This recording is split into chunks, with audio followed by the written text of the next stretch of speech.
मनीष गर्ग। खबर बिहार। प्रधानमंत्री नरेंद्र मोदी ने कहा, नहाय खाए के पावन अनुष्ठान के साथ आज से 4 दिवसीय महापर्व छठ का शुभारंभ हो रहा है। बिहार सहित देशभर के श्रद्धालुओं को मेरी हार्दिक शुभकामनाएं। सभी व्रतियों को मेरा नमन और वंदन। हमारी संस्कृति का ये विराट उत्सव सादगी और संयम का प्रतीक है, जिसकी पवित्रता और नियम निष्ठा अतुलनीय है। इस पावन अवसर पर छठ के घाटों पर जो दृश्य दिखाई देता है, उसमें पारिवारिक और सामाजिक सद्भाव की अद्भुत प्रेरणा होती है। छठ की प्राचीन परंपरा का हमारे समाज पर बहुत गहरा प्रभाव रहा है। आज विश्व के कोने कोने में छठ को संस्कृति के महाउत्सव के रूप में मनाया जाता है। पूरी दुनिया में रहने वाले भारतवंशी परिवार इसकी परंपराओं में पूरी आत्मीयता से सम्मिलित होते हैं। मेरी कामना है कि छठी मैया सबको अपना भरपूर आशीर्वाद दें। छठ महापर्व आस्था, उपासना और प्रकृति प्रेम का एक अनूठा संगम है। इसमें जहां अस्ताचलगामी और उदीयमान सूर्यदेव को अर्घ्य दिया जाता है, वहीं प्रसाद में भी प्रकृति के विविध रंग समाहित होते हैं। छठ पूजा के गीत और धुनों में भी भक्ति और प्रकृति का अद्भुत भाव भरा होता है। मेरा सौभाग्य है कि कल ही मुझे बेगूसराय जाने का अवसर मिला था। बिहार कोकिला शारदा सिन्हा जी का बेगूसराय से आत्मीय रिश्ता रहा है।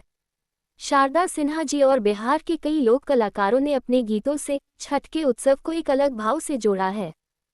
मेला है मेला, और इस जनसभा का पूरे बिहार को संदेश है, फिर एक बार एनडीए सरकार, फिर एक बार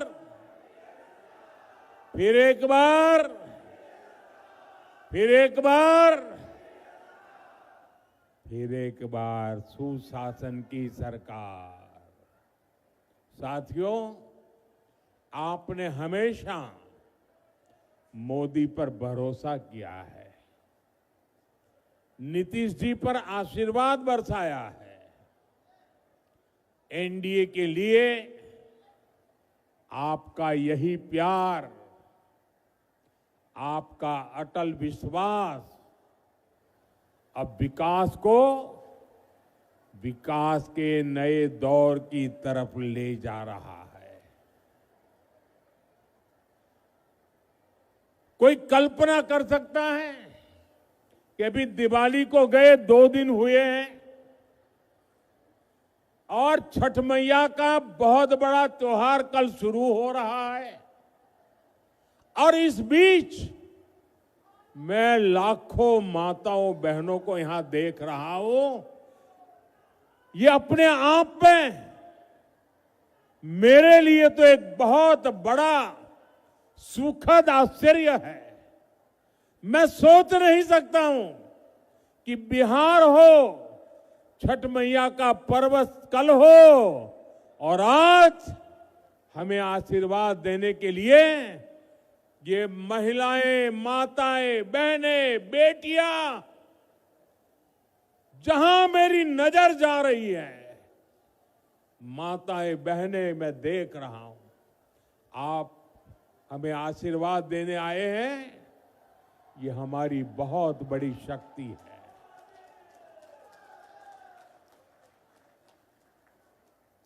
बिहार के मेरे भाइयों बहनों, हमने जंगल राज को सुशासन में बदला। अब सुशासन को समृद्धि में बदलने का समय है। मैं बिहार की समृद्धि के लिए आप सभी का आशीर्वाद लेने आया हूं। मैं बिहार के नौजवानों से विशेष आग्रह करने आया हूं। वो 2005 का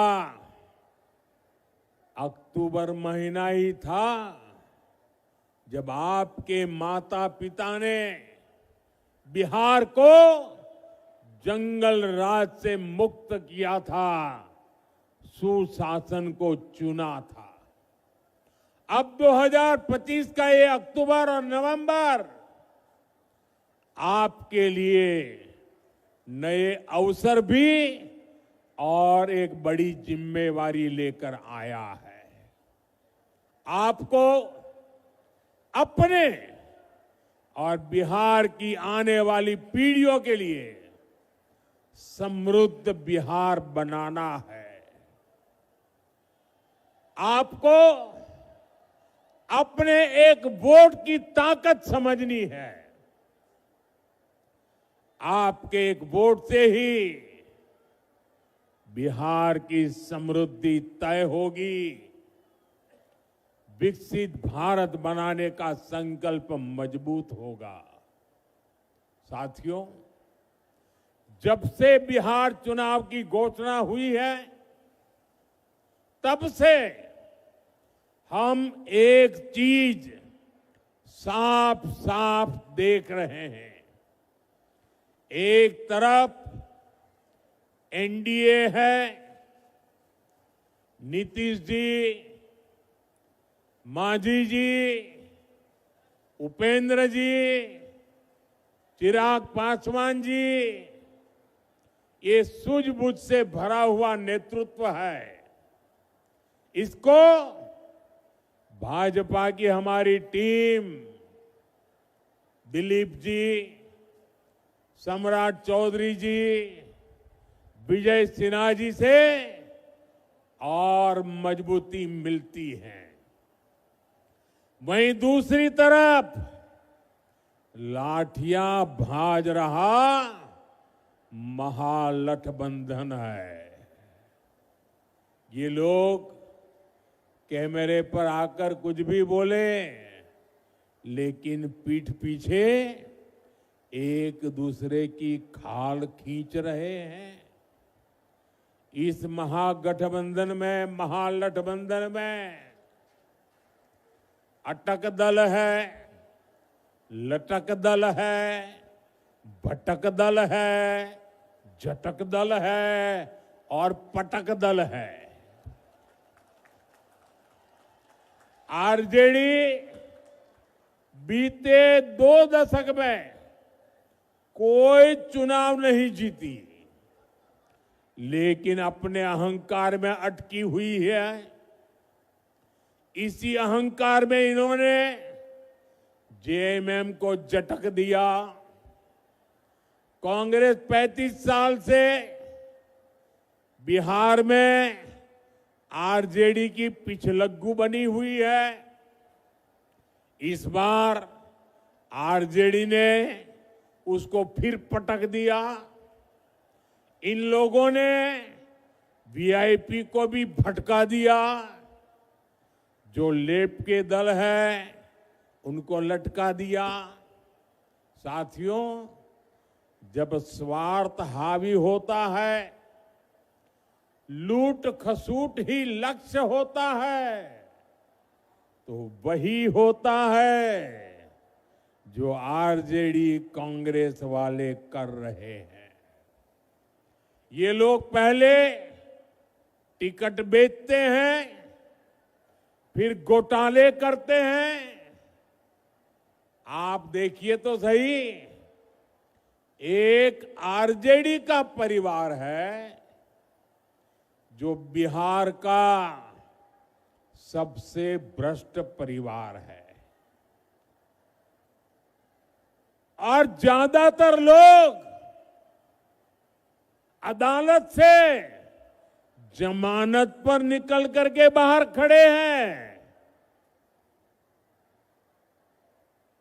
जमानत पर जीने के लिए मजबूर है। दूसरी तरफ कांग्रेस का एक परिवार है जो देश का सबसे भ्रष्ट परिवार है। इस परिवार के भी ज्यादातर लोग जमानत पर बाहर है। साथियों, बिहार ऐसे लोगों पर भरोसा नहीं करता, और इसलिए पूरे बिहार में एक ही नारा गूंज रहा है। एक ही नारा गूंज रहा है, नई रफ्तार से चलेगा बिहार जब फिर आएगी एनडीए सरकार। साथियों, मैं जो बातें कहने जा रहा हूं, मैं चाहूंगा कि बिहार का नौजवान उन्हें ध्यान से सुने और उन पर जरा गौर करे। जंगल राज वालों ने सिर्फ अपने बेटे बेटियों का भविष्य बनाया, बिहार के नौजवानों का भविष्य तबाह कर दिया। और ये बात बेगूसराय का हर घर जानता है, हर कोई महसूस करता है। साथियों, हमारे श्री बाबू ने बेगूसराय को औद्योगिक केंद्र बनाने के लिए काम किया था। उनके प्रयास से यहां अनेक प्रकार के उद्योग आए। एक समय था जब ये क्षेत्र देश के प्रमुख औद्योगिक केंद्रों में से एक था। बरौनी में सायरन बजता था तो पूरा बिहार गर्व से भर जाता था। 60 के दशक में यहां रिफाइनरी लगी, फर्टिलाइजर फैक्ट्री बनी, बिजली का कारखाना लगा, यहां नौकरियां बनी, उम्मीदें जगी, चहल पहल होने लगी। लेकिन फिर क्या हुआ? फिर जंगल राज आ गया। धौंस, धमकी और डर का वो काला दौर जिसने बिहार के उद्योगों पर ताले लगा दिए, फैक्ट्रियों को बंद कर दिया, निवेशक भाग गए। ये ताले फैक्ट्री पर नहीं, आपके भविष्य पर ताले लगा दिए थे। जंगल राज ने सिर्फ कुछ फैक्ट्रियां बंद नहीं की, बल्कि बिहार के नौजवानों के भविष्य को अधर में लटका दिया था। बरौनी, बेगूसराय को एक सदी पीछे धकेल दिया। जिस आरजेडी ने बिहार को पलायन का अभिशाप दिया, उसके नेता आज बड़ी बड़ी बातें करते हैं। साथियों, एनडीए सरकार के लिए विकास सबसे बड़ी प्राथमिकता है। हम जानते हैं कि जब औद्योगिकरण होगा तो नौकरियां भी आएगी। इसलिए हमने सबसे पहले बिहार को जंगल राज से मुक्त किया। जब बिहार में कानून का राज लौटा तो उद्योगों के लिए भी माहौल बना। 2014 में डबल इंजन की सरकार बनने के बाद इसे और गति मिली। आज आप देखिए, हमारा बेगूसराय न सिर्फ अपने औद्योगिक पहचान वापस पा रहा है, बल्कि देश का एक बड़ा इंडस्ट्रियल हब बनने की तरफ आगे बढ़ रहा है। बरौनी का खाद कारखाना जंगल राज में बंद पड़ा था।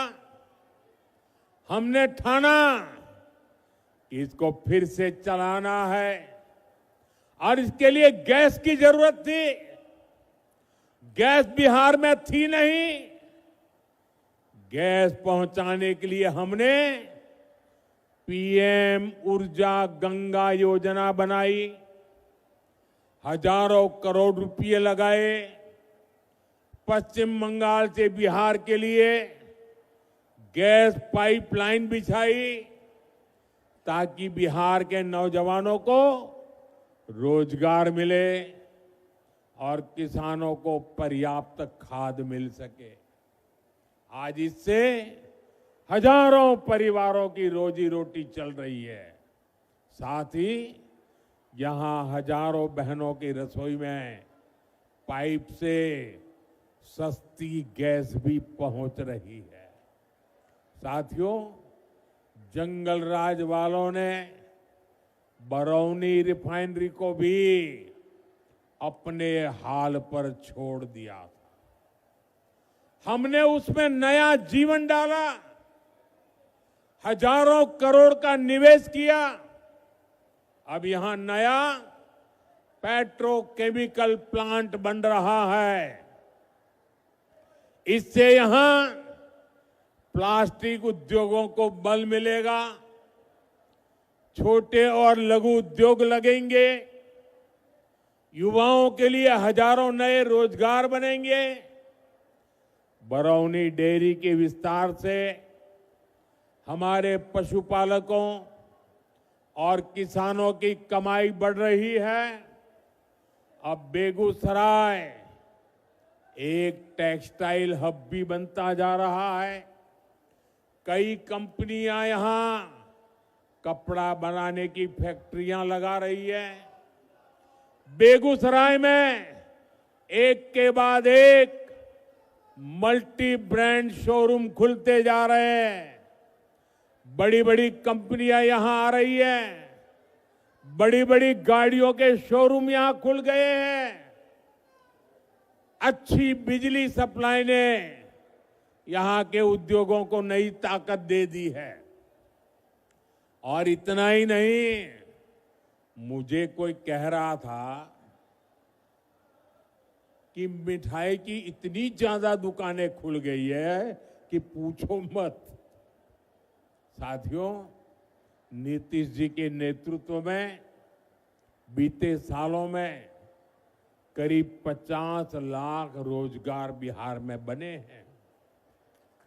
शिक्षा हो, पुलिस हो, हेल्थ हो, सब जगह रिकॉर्ड भर्तियां की गई हैं।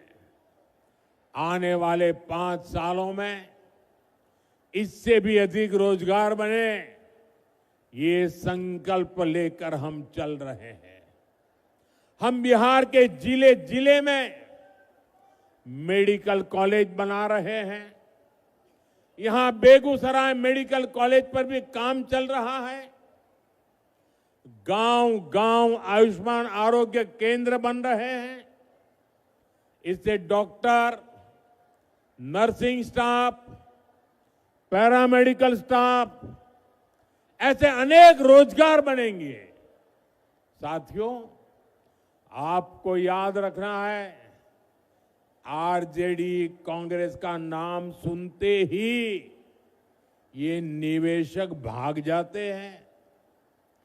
जो नौकरी का लालच देकर गरीब का खेत अपने नाम लिखवाते हैं, ऐसे लोग नौजवानों को कभी नौकरी नहीं देंगे।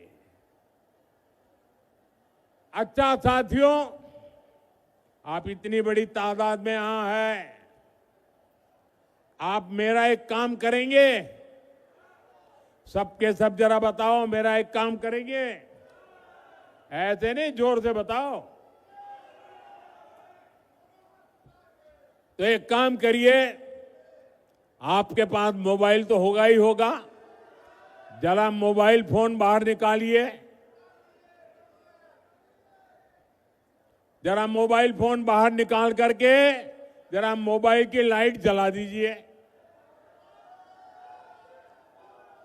ये मोबाइल कांग्रेस के समय में बहुत महंगा था और विदेश से मंगाना पड़ता था। कांग्रेस के समय में देश में मोबाइल बनाने वाले, जरा आप आवाज बंद करो भाई, आपका उत्साह मैं समझता हूं, जरा आवाज बंद करो। मोबाइल फोन बनाने वाली कांग्रेस के जमाने में सिर्फ 2 फैक्ट्रियां थी। आपकी लाइट चालू रखो। अब देश में मोबाइल फोन बनाने वाली 200 से ज्यादा फैक्ट्रियां हैं। भाजपा एनडीए सरकार की वजह से आज डेटा भी बहुत सस्ता हो गया है। इस वजह से बिहार में युवाओं को कंटेंट क्रिएशन का नया मार्केट मिला है। आज बिहार में मोबाइल, ये प्रकाश हर कोई देख रहा है।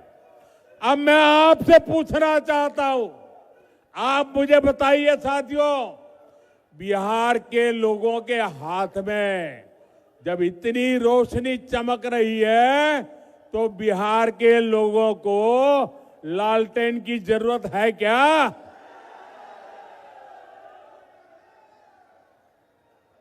अपना मोबाइल अब नीचे रखिए। साथियों, किसी भी क्षेत्र का, किसी भी राज्य का विकास तभी हो सकता है जब सोच दूरगामी हो, इरादा पक्का हो और नीयत साफ हो। आरजेडी कांग्रेस तो खुद ही अपने आप में एक समस्या है। इनके पास बिहार की समस्याओं का न कभी समाधान था और न कभी होगा। ये संवेदनहीन लोग हैं। ये वो लोग हैं जो बाढ़ आने पर भी गरीबों का मजाक उड़ाते हैं। साथियों, इनकी ऐसी ही सोच ने दशकों तक बिहार को उत्तर और दक्षिण बिहार में बांटे रखा। गरीब, दलित, पिछड़े, अति पिछड़े को जान पर खेलकर गंगा जी को पार करना पड़ता था या फिर कई 100 किलोमीटर लंबा रास्ता तय करना पड़ता था। लेकिन इन्होंने गंगा जी पर नए पुल बनाने के लिए काम नहीं किया। साथियों, नरेंद्र और नीतीश के लिए तो आपकी सुविधा, आपका जीवन ही हमारे लिए सबसे ऊपर है। एनडीए सरकार ने बिहार की कनेक्टिविटी पर बल दिया। कहीं हाईवे बन रहा है, कहीं एक्सप्रेस वे बन रहा है। आप देखिए, बीते 10-11 वर्षों में गंगा जी पर कितने सारे पुल बने हैं। मुंगेर को खगड़िया और बेगूसराय से जोड़ने वाले श्री कृष्ण सेतु से इस पूरे क्षेत्र के लोगों को फायदा हुआ है। साथियों, 7 दशक तक ये क्षेत्र राजेंद्र सेतु पर निर्भर रहा। हमारी सरकार ने इसके बगल में ही 6 लेन का एक आधुनिक ब्रिज बनाया। इसके लोकार्पण का सौभाग्य मुझे ही मिला। उस समय जनता के चेहरे पर जो खुशी थी वो मैं कभी भूल नहीं सकता। उनका बरसों पुराना सपना साकार हुआ था। साथियों, इस नए पुल ने उत्तर और दक्षिण बिहार के बीच की दूरी को करीब 100 किलोमीटर कम कर दिया है। इससे सिमरिया धाम आना जाना भी आसान हुआ है। जो हजारों कल्पवासी जो कार्तिक मास में सिमरिया घाट जाते हैं, उनको बहुत बड़ी सुविधा मिली है। साथियों, आप मोदी को भली भांति जानते हैं। ये आपका मोदी चांदी का चम्मच लेकर पैदा नहीं हुआ है। मोदी गरीबी में रहा है। उसने गरीबी के दुख दर्द को सहा है और इसलिए आज जब देश के गरीब ने मोदी को सेवा का अवसर दिया है तो पूरी शक्ति से, पूरी ताकत से देश में गरीब को मदद पहुंचा करके गरीबी को इस देश में खत्म करने का पूरा प्रयास कर रहा है। गरीब के लिए पक्का घर सपना होता है। हमारी सरकार ने 11 साल में 4 करोड़ से ज्यादा पक्के घर बनाकर मेरे गरीब परिवारों को दिए और इसमें से 60 लाख पक्के घर यहां बिहार के मेरे गरीब परिवारों को मिले हैं। हर गरीब को घर का चूल्हा जलता रहे, इसलिए मोदी मुफ्त अनाज देता रहता है। हर गरीब को मुफ्त इलाज, मुफ्त बिजली कनेक्शन, मुफ्त गैस कनेक्शन, सस्ती गैस, ये सिर्फ सुविधाएं नहीं, ये सम्मान भरा जीवन देने वाली जरूरतें हैं। और इसका सबसे अधिक फायदा दलित, महादलित, पिछड़े, अति पिछड़े परिवारों को हो रहा है। दशकों तक बिहार के लोगों को आरजेडी कांग्रेस ने सामाजिक न्याय के नाम पर सिर्फ धोखा दिया। ये एनडीए सरकार है जो सामाजिक न्याय को सही मायने में सच करके दिखा रही है। साथियों, आज कांग्रेस के पूर्व अध्यक्ष सीताराम केसरी जी की पुण्यतिथि है। देश कभी नहीं भूल सकता कि किस तरह कांग्रेस के इस परिवार ने सीताराम केसरी जी का अपमान किया था। आज का दिन हमें याद दिलाता है कि कांग्रेस दलितों, पिछड़ों के अधिकार छीनने के लिए क्या कुछ कर सकती है। इन लोगों के लिए सिर्फ अपना परिवार ही सबसे बड़ा है। और आपने टीवी पर भी देखा होगा,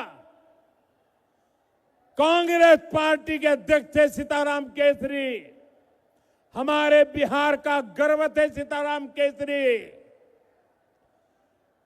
इस परिवार ने सीताराम केसरी जी को उनके घर में बाथरूम में बंद कर दिया।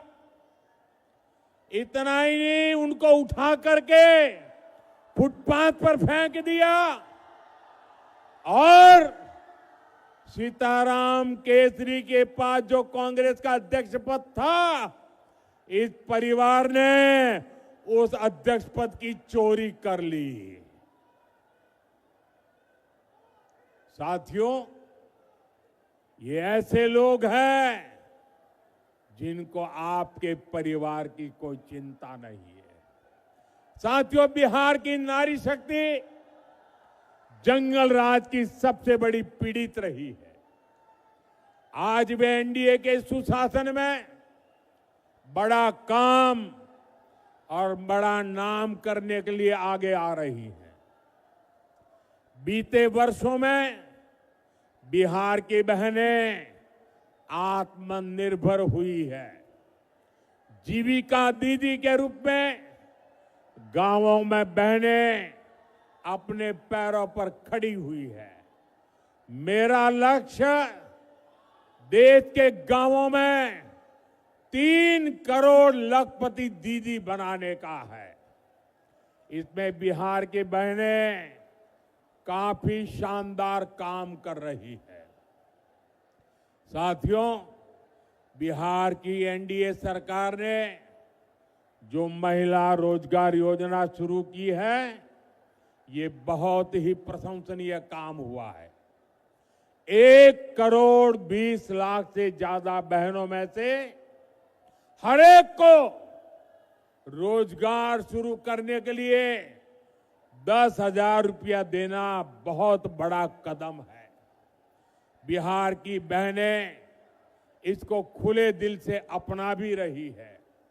इसलिए आप सभी को इन महिला विरोधी आरजेडी कांग्रेस वालों से बहुत सावधान रहना है। इनके लिए हर रास्ता बंद करना है। आपको याद रखना है, ये आरजेडी कांग्रेस वाले महिला रोजगार योजना पर भी ताला लगा सकते हैं। महिलाओं के अधिकार बात आई, इन लोगों ने पार्लियामेंट में सारे नियमों को तोड़ करके उस कानून के कागजों को छीन करके फाड़ दिया था। ऐसे महिला विरोधी लोग हैं। साथियों, आज हमारी सरकार की प्राथमिकता आपका खर्च कम करने और बचत बढ़ाने पर है। जीएसटी बचत उत्सव के पीछे भी यही सोच है। जीएसटी बहुत कम होने से बिहार के हर परिवार को बचत हो रही है। त्योहारों के इस मौसम में कोई नया टीवी ले रहा है, कोई नया पंखा, कोई नया फ्रिज ले रहा है, किसी ने नया स्कूटर लिया, नई बाइक ली। इसमें भी हजारों रुपए की बचत हो रही है। इससे हर परिवार को कुछ न कुछ बचत हुई है। साथियों, जीएसटी बचत उत्सव के दौरान अभी दिवाली में भी खरीद बिक्री के नए रिकॉर्ड बने हैं। देशवासियों ने बहुत उत्साह दिखाया है। इसमें भी बड़ी बात यह है कि लोगों ने स्वदेशी को चुना है। लोग गर्व से कहते हैं ये स्वदेशी है। एक रिपोर्ट बताती है कि देश में करीब 90% खरीदारी स्वदेशी चीजों की हुई है। यानी हमारे दुकानदारों ने स्वदेशी बेचा और देशवासियों ने देश का गौरव बढ़ाने के लिए स्वदेशी खरीदा। जब स्वदेशी बिकता है तो इसका फायदा हमारे किसानों, हमारे विश्वकर्मा साथियों, हमारे कारीगरों, हमारे बुनकरों को ही होता है। बिहार के लोगों को भी इसका बहुत लाभ हुआ है। यानी डबल इंजन सरकार बचत और कमाई का डबल बेनिफिट बिहार के लोगों को दे रही है। साथियों, बेगूसराय में 6 नवंबर को मतदान होना है। 6 नवंबर याद रखना है। समय बहुत कम है। आप मेरा एक काम करेंगे, जरा जोर से बताइए, आप मेरा एक काम करेंगे? जरा हाथ ऊपर करके सबके सब लोग बताइए, मेरा एक काम करेंगे? देखिए, आपको घर घर जाना है। मोदी है आप मेरे लिए, तो मोदी बनकर आपको मेरी बात घर घर पहुंचानी है।